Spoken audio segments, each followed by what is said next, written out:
तो प्रिय मैथिल सब एखन हम छी गोवा में और बीच पर देख सकै छी, बीच पर छी, बहुत सुंदर बीच है। अहाँ सबके एकटा जबरदस्त व्यू देखा रहल छी भाई, एतेक सुंदर बीच है और शांत, खाली खाली दू चारिटा अंग्रेज सब छै बस।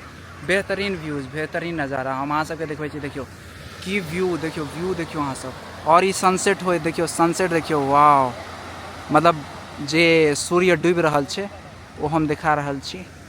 और सामने देखियो कतेक नारियल के गाछ सब छै और पूरा व्यू देखियो, पूरा 360 व्यू देखा रहल छी अहाँ सबके। मतलब बेहतरीन। और ई समंदर देखियो, मतलब समुद्र देखियो केना पानि जे छै ने से लहर जे छै ने से देख सकै छियै कते बेहतरीन। मतलब लोग सब चलि रहल छै एहिपर, देखियो कतेक जे छै से गीला पानि छै, अहाँ सब देख सकै छियै। और देखियो ई व्यू नज़ारा देखियो, मतलब सनसेट होइत और सामने कतेक दूर तक देखा रहल छै, हॉराइजन देखा रहल छै। अहाँ सब देखियो हॉराइजन देखा रहल छै, मतलब क्षितिज। ओकरा जे ओ जे देखा रहल अछि अहाँके लाइन एना कऽ, ओकरा कहल जाइ छै क्षितिज। हम समंदर में तेसर टाइम आबि रहल छी। हम कतऽ कतऽ के समंदर देखने छी अहाँ सबके बतबै छी। हम जे छै से बम्बई के समंदर एहिसँ पहिने देखने रहिए और थाईलैंड के तमाम आइलैंड्स देखने रहिए, लेकिन हमरा बम्बई में काफ़ी गंदा समुद्र है। तो हमरा पता नहीं चला कि हम सोचलिए कि इंडिया में ऑलमोस्ट सब जगह एहने समुद्र होते हेतै, एहने गंदा गंदा। लेकिन गोवा के यार समुद्र भाई साहब, पीछा व्यू देखियो अहाँ सब और सनसेट देखियो, मतलब एहन सनसेट कहि नहीं सकै छी।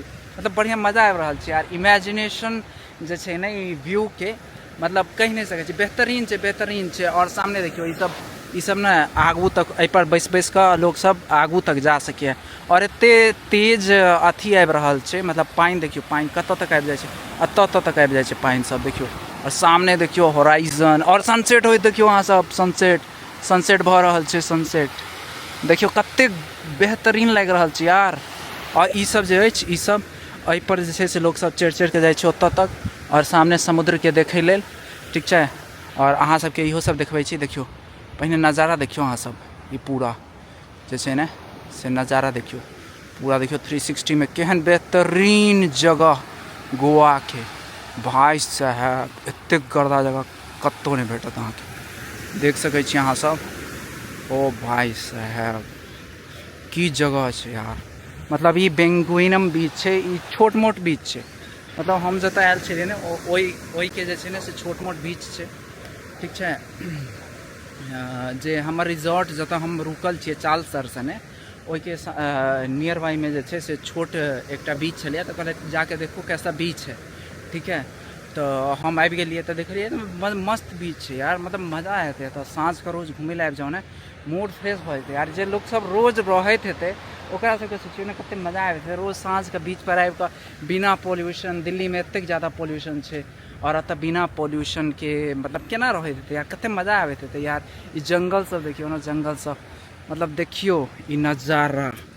ओ भाई ओ भाई ओ भाई ओ भाई, पैर पूरा भीग गया यार। देखियो जंगल सबके नज़ारा भाई। हम तऽ कहब अहूँ सबके देखियो ई नज़ारा देखियो कते सुंदर लागि रहल छै, एना लागि रहल छै फिल्म में देख रहल छी, लागि रहल छै ने। तऽ हम भाई बस इएह कहब, अहूँ सब घूमै लेल आयल करू अलग अलग जगह।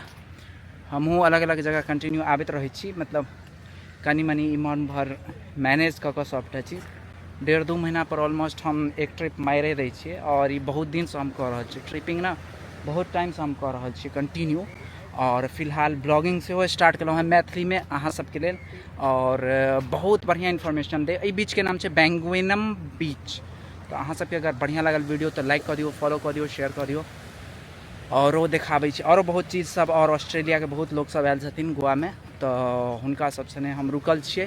तो हुनको सबसे बातचीत करबै, तमाम फिल्म मेकर सब बड़का बड़का ऑस्ट्रेलियन हॉलीवुड के, तो हुनको सब और वीडियो सब हेतै। तो अहाँ सब अथी के जे छै से लाइक कर दियो। और देखियो पानि के जे छै ने, ई देखियो भाई साहब जबरदस्त यार, की पानि छै यार, की पानि छै। देखियो कतऽ तक आबि गेलै पानि, देखियो ओ वो वो वो वो वो वो वो भाई साहब की पानि छै यार, ओ माय गॉड।